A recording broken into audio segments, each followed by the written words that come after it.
Di sini ada definisi, kegawat daruratan psikiatri adalah suatu kondisi yang ditandai oleh adanya gangguan pada pikiran, perasaan, dan perilaku seseorang yang memerlukan perhatian dan intervensi terapeutik segera.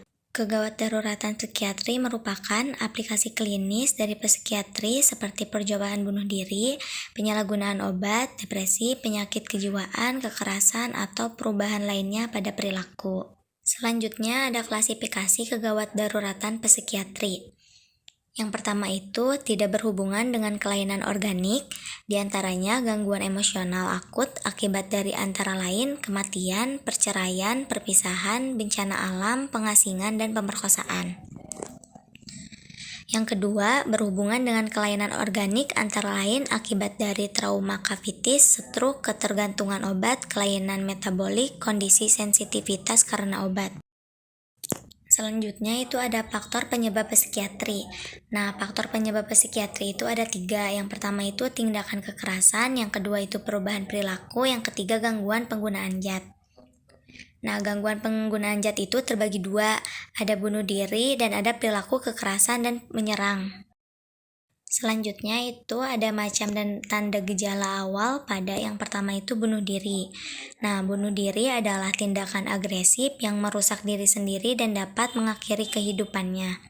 Perilaku bunuh diri yang tampak pada seseorang disebabkan karena stres yang tinggi dan kegagalan mekanisme coping yang digunakan dalam mengatasi masalah. Menurut Cleat 1993.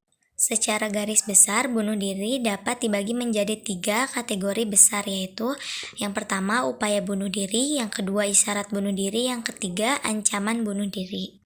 Dikutip dari situs kesehatan mental epic.org, berikut ini adalah tanda-tanda bunuh diri yang mungkin terjadi. Yaitu ada bicara mengenai kematian, baru saja kehilangan, perubahan kepribadian, perubahan perilaku, perubahan pola tidur, perubahan kebiasaan makan, berkurangnya ketertarikan seksual, harga diri rendah, ketakutan atau kehilangan kendali, kurangnya harapan akan masa depan, depresi berat, ingin dihukum berat karena merasa sangat bersalah, menolak makan dan minum untuk suatu tuntutan. Yang terakhir yaitu orang menderita psikosis dengan gejala impulsif terhadap diri sendiri bila marah dan sangat berbahaya bila pasien berhalusinasi bunuh diri lebih baik. Selanjutnya ada krisis bunuh diri. Nah, sebelum seseorang melakukan tindakan bunuh diri, terdapat fase di mana orang tersebut sangat putus asa dan hanya ingin mati, atau depresi berat. Disebut krisis bunuh diri, yaitu fase seseorang mengalami ketegangan yang tidak tertahankan dan penuh atau sangat rasa sedih dan putus asa. Pada krisis bunuh diri ada 2 hal yang perlu diperhatikan, yaitu yang pertama isyarat bunuh diri dan jeritan minta tolong. Setelah melewati fase ini, maka terdapat fase berikut dinamakan proses bunuh diri sebagai berikut. Yang pertama itu ada motivasi untuk bunuh diri, yang kedua niat, yang ketiga penyebaran gagasan, yang keempat krisis, yang kelima tindakan bunuh diri. Selanjutnya, penata laksanaan. Evaluasi pasien yang gagal melakukan bunuh diri. Yang pertama, tingkat kemungkinan mati ditentukan. Yang kedua, apakah tindakan dilakukan secara impulsif atau rencanaan. Yang ketiga, perhatikan keadaan pasien bila tertolong, kecewa atau lega dapat diselamatkan. Yang keempat, dilakukan secara bersembunyi-sembunyi seorang diri atau ketika orang yang akan menolongnya. Yang kelima, pasien ketergantungan obat atau alkohol akan menghentikan tindakannya bila dapat dibebaskan dari ketergantungan. Yang keenam, pasien gangguan kepribadian dapat berespon dengan baik bila dilakukan secara empatik dan dibantu mencegah masalahnya secara rasional dan bertanggung jawab. Yang ketujuh, pasien skizofrenia harus dianggap serius sebab biasanya menggunakan cara keras, sadis, dan aneh dengan singkat letal yang tinggi. Terapi Yang pertama, pemberian antidepresi sebaiknya tidak dilakukan di ruang gawat darurat. Yang kedua, restrain. Yang ketiga, terapi kejang listrik. 2. Perilaku kekerasan. Umumnya klien dengan perilaku kekerasan dibawa dengan paksa ke rumah sakit jiwa. Sering tampak klien diikat secara tidak manusiawi, disertai bentakan dan pengawalan oleh sejumlah anggota keluarga, bahkan polisi. Perilaku kekerasan adalah perilaku individu yang dapat membahayakan orang diri sendiri, baik secara fisik, emosional, dan seksualitas. Dapat dilakukan pengkajian secara yang pertama observasi, yang kedua wawancara. Selanjutnya di sini ada tanda-tanda ancaman kekerasan. Yang pertama, tindakan kekerasan belum lama, termasuk kekerasan terhadap barang milik. Yang kedua, ancaman verbal atau fisik. Yang ketiga, membawa senjata atau benda yang dapat digunakan secara senjata, misalnya garpu, pisau, asbak. Yang keempat, ada agitasi psikomotor progresif. Yang kelima, intoxikasi alkohol dan zat lain. Yang keenam, ciri paranoid pada pasien psikotik.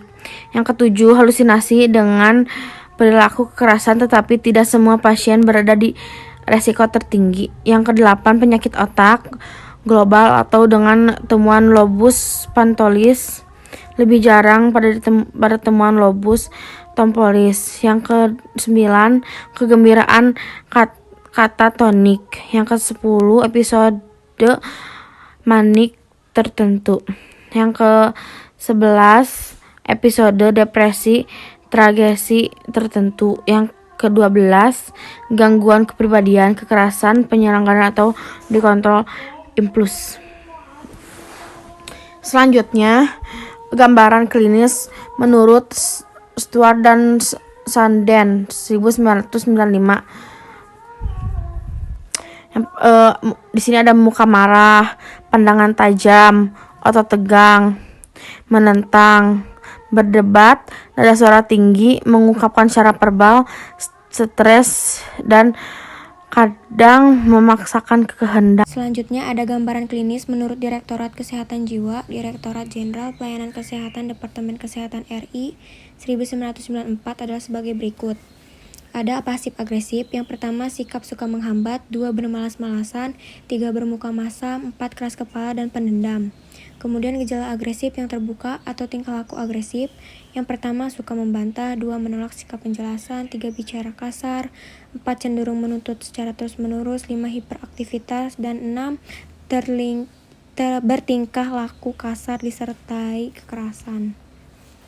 Kemudian evaluasi atau lindungi diri sendiri. Yang pertama, tidak melakukan wawancara dengan pasien bersenjata. 2, tidak melakukan wawancara pasien yang beringas. 3, tidak melakukan wawancara di ruang tertutup atau seorang diri. Harus terlihat oleh petugas ruang gawat darurat psikiatri. 4, pengikatan tidak dilakukan seorang diri, tapi diserahkan ke petugas yang memiliki keterampilan khusus yang sudah terlatih. 5, wawancara tidak dilakukan di ruangan yang terdapat barang yang dapat digunakan sebagai senjata. 6, tidak berdekatan dengan pasien atau yang diduga paranoid. 7, duduk dekat pintu untuk keluar lebih cepat. 8, tidak menentang pendapat atau menentang pasien. 9, tidak membelakangi pasien. 10, jangan memakai dasi. 11, jumlah petugas ruang gawat darurat cukup untuk bertindak secara serentak dan terkoordinir.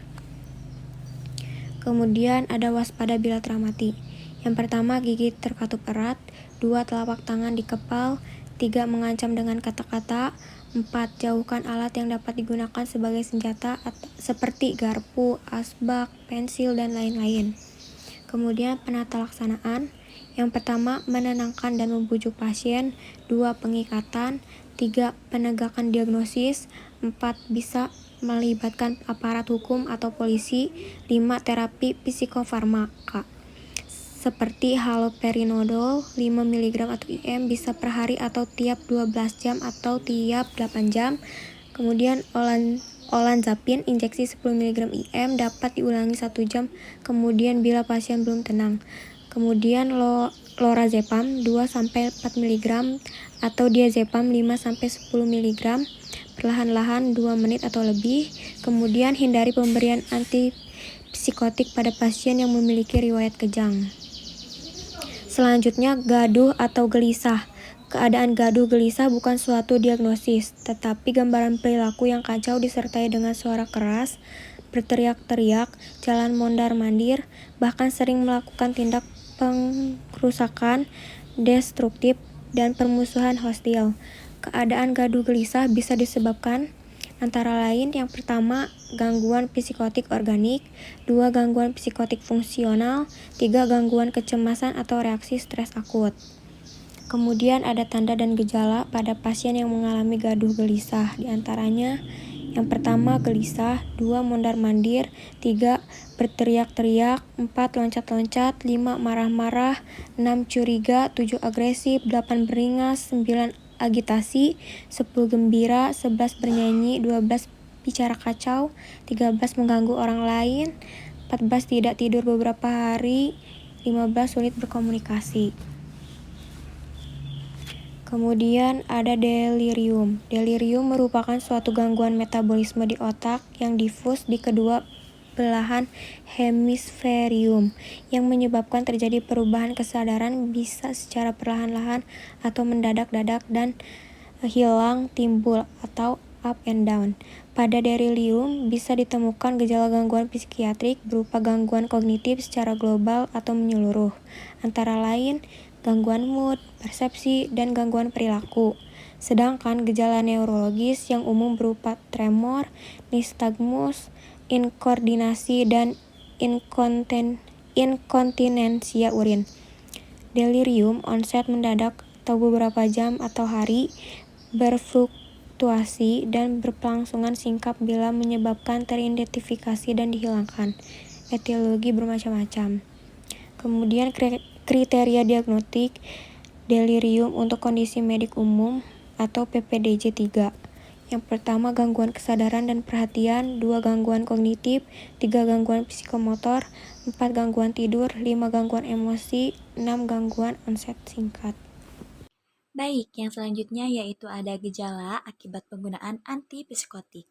Seringkali pasien psikiatri ke ruangan gawat darurat itu karena distonia, Parkinson-like syndrome, akatisia akut. Diagnosa yang sering menyebabkan gawat darurat psikiatrik adalah sindrom neuropatik maligna. Adapun gejala yang timbul yaitu selalu didahului oleh demam tinggi 41,5 derajat Celcius, otot-otot kaku, reaksi otonom tidak stabil, bisa terjadi mioglobinuria akibat otot yang berkontraksi maksimal sampai pada akhirnya gagal ginjal. Nah, terjadi pada hari-hari pertama pemberian antipsikotik, umumnya 10 hari pemberian antipsikotik. Kesadaran terganggu, faktor resiko, usia 20-40 tahun, keadaan dehidrasi, malnutrisi, beberapa hari menolak makan ataupun minum, restraint atau pengikatan. Baik, yang selanjutnya yaitu ada penata laksanaan dan terapi. Dari penata laksanaan ini terdapat beberapa poin. Yang pertama yaitu pertimbangan bila terjadi demam tinggi pada pemberian antipsikotik, terdapat rigiditas meskipun ringan bila tidak berespon terhadap antiholinergik. Hentikan segera pemberian antipsikotik, monitor tanda-tanda vital, pemberian laboratorium, darah rutin, fungsi hati, fungsi ginjal. Biasanya terjadi leukositosis dan peningkatan enzim kreatin, fosfokin atau CPK, rehidrasi cepat untuk menghindari kejang dan gagal ginjal. Baik, yang selanjutnya yaitu ada terapi. Di sini poin pertama ada amantadin diberikan sebanyak 200-400 mg. Yang selanjutnya ada bromosipitin yang diberikan sebanyak 2,5 mg. Yang selanjutnya ada levodopa yang diberikan 50-100 mg. Yang selanjutnya ada danstoren dan yang terakhir yaitu ada benzodiazepam. Baik, kita lanjut ke poin 6. Di sini ada withdrawal syndrome. Apa sih itu? Nah, ini itu merupakan serangkaian gejala fisik dan psikologis yang mungkin muncul ketika pecandu obat-obatan atau alkohol tidak lagi dapat mendapatkan zat tersebut. Seperti biasanya kondisi ini sering juga disebut dengan istilah sakau atau gejala putus obat. Maupun ada tanda dan gejala yaitu nafsu makan hilang, ansietas, gelisah, mialgia, antragia, lemas, lesu, tremor, kram perut, kejang, dan yang terakhir yaitu ada berkeringat. Baik, yang selanjutnya yaitu ada asuhan keperawatan. Di sini kita mengambil dua diagnosa keperawatan. Yang pertama yaitu resiko bunuh diri. Faktor resiko kejadian bunuh diri, perubahan perilaku, status penceraian, nyeri kronik, penyakit terminal, isolasi sosial, kesepian, keinginan untuk mati, berduka, tidak memiliki harapan maupun ada tujuan dan kriteria hasil. Yang pertama yaitu kontrol impuls, pengendalian bunuh diri. Nah, setelah dilakukan tindakan keperawatan selama 3 kali 24 jam, pasien tidak mengalami infeksi dengan kriteria hasil. Poin kedua yaitu klien tidak melakukan pencobaan bunuh diri. Maupun di sini ada intervensi pencegahan bunuh diri. Yang pertama yaitu bantu klien untuk menurunkan resiko perilaku, berikan lingkungan aman atau safety berdasarkan tingkatan resiko manajemen untuk klien yang memiliki resiko tinggi, membantu meningkatkan harapan atau harga diri klien, bantu klien untuk mengidentifikasi dan mendapatkan dukungan sosial. Baik, yang selanjutnya yaitu diagnosa yang kedua, ketidakefektifan coping individu. Faktor yang berhubungan dengan perbedaan gender dalam strategi coping, tingkat percaya diri tidak adekuat, suportif sosial tidak efektif. Nah, adapun tujuan maupun kriteria hasil coping setelah dilakukan tindakan keperawatan selama 3 kali 24 jam, pasien tidak mengalami infeksi dengan kriteria hasil, tidak membahayakan diri sendiri, terlibat dalam interaksi yang berdasarkan realitas, mengekspresikan perasaan secara langsung dengan nonverbal maupun verbal. Nah, di sini ada intervensi peningkatan coping. Yang pertama, sediakan lingkungan yang aman untuk klien. Yang kedua, kaji kontinu potensi klien untuk bunuh diri. Yang ketiga, observasi klien untuk bunuh diri. Yang keempat, ajarkan klien tentang proses penyelesaian masalah. Dan yang selanjutnya, dukungan keterlibatan keluarga dengan cara yang tepat. Dan yang terakhir yaitu bantu klien beradaptasi dan mengantisipasi perubahan klien. Oke, mungkin cukup sekian yang dapat kelompok kami sampaikan. Kurang lebihnya mohon dimaafkan. Wassalamualaikum warahmatullahi wabarakatuh.